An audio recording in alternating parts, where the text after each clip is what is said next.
Mahigit 3 buwan matapos ma-raid ang Pogo sa Lucky South 99 sa Porac, Pampanga, kung saan naungkat ang mga alegasyon ng human trafficking, scam hub at torture, mag-a-apply ng panibagong search warrant ang Presidential Anti-Organized Crime Commission o PAOK. Yung aming mga witnesses na nakuha, mga bagong witnesses, may itinuturong mga lugar kung saan daw inilibing ang mga patay na katawan ng ilang mga foreign nationals. Pinuntahan namin last week at itinuro nila. Ang pakay ng PAOK makapaghukay sa ilang bahagi ng compound. Kami po ay nag-a-apply po ngayon ng search warrant nang sa gayon ay legal naming matingnan, mahukay yung mga lokasyon ay tinuro ng mga witnesses. Ayon pa sa PAOK, sinabi ng ilang na-rescue na dayuhan sa Lucky South 99 na direkta ang pagkakasangkot ni Cassandra Ong sa operasyon ng Pogo. Siya po ang may direktang kaalaman sa mga nangyayari dito, kaya siya ho ang aming isa sa mga prinsipal na kinasuhan. Sinampahan na ng reklamong money laundering si Ong kasama si dating Bambantarlac Mayor Alice Guo. Kaugnay naman sa qualified human trafficking, hindi pa raw nakikita ng mga abogado niya ang detalye ng reklamo. Si Ong isinugod sa ospital noong September 4 dahil sa pagbaba ng blood sugar at blood pressure. Pero nakabalik na raw siya sa kamara kahapon ayon sa medical bulletin ng House of Representatives. Ang mga abogado ni Ong naghain sa Korte Suprema ng petition for certiorari at humingi ng temporary restraining order laban sa 3 komite ng Senado at 4 na komite ng Kamara o Quadcom. Sinisigawan siya, kinukutya siya, she's being ridiculed, ini-intimidate, tinethreaten.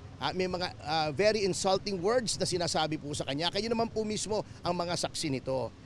Yun lamang po ang nais namin pigilin, that once the right to remain silent is invoked, no further questionings should be made. Ayon sa mga abogado ni Ong, hindi raw naman nila layon na ipatigil ang mga investigasyon na ginagawa ng Senado at Kamara at dadalo sila sa mga pagdinig kung kinakailangan. Ayon kay Congressman Dan Fernandez na nag-iimbestiga kay Ong sa Kamara, hindi raw magagamit ni Ong ang karapatang manahimik, bagaman pwede niyang i-invoke ang right against self-incrimination, depende sa tanong. Pero paano raw ito gagawin kung hindi pa naman niya alam ang itatanong sa kanya? Sabi naman ni Senadora Risa Ontiveros, hindi pa nila natatanggap ang petisyon pero nananalig sila na papanigan ng Korte Suprema ang kapangyarihan ng Senado na mag-issue ng subpoena at magpa-contempt.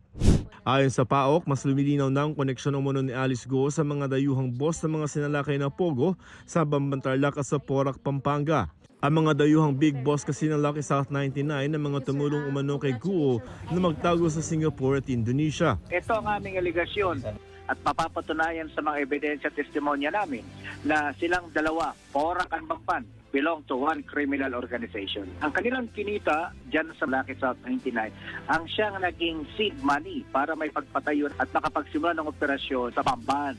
Nasa PNP Custodial Center pa rin si Guo dahil sa commitment order ng Tarlac RTC Branch 109. Pero sa paniwala ng Justice Secretary, ang Bureau of Immigration dapat ang may kustodiya sa dating alkalde. Malinaw na malinaw yan, may immigration case tayong hinahawakan dito and that's very, very important. May primacy ang immigration case over all others when it comes to Alice Guo. An immigration case should take precedence over everything. In fact, non-bailable ang immigration case.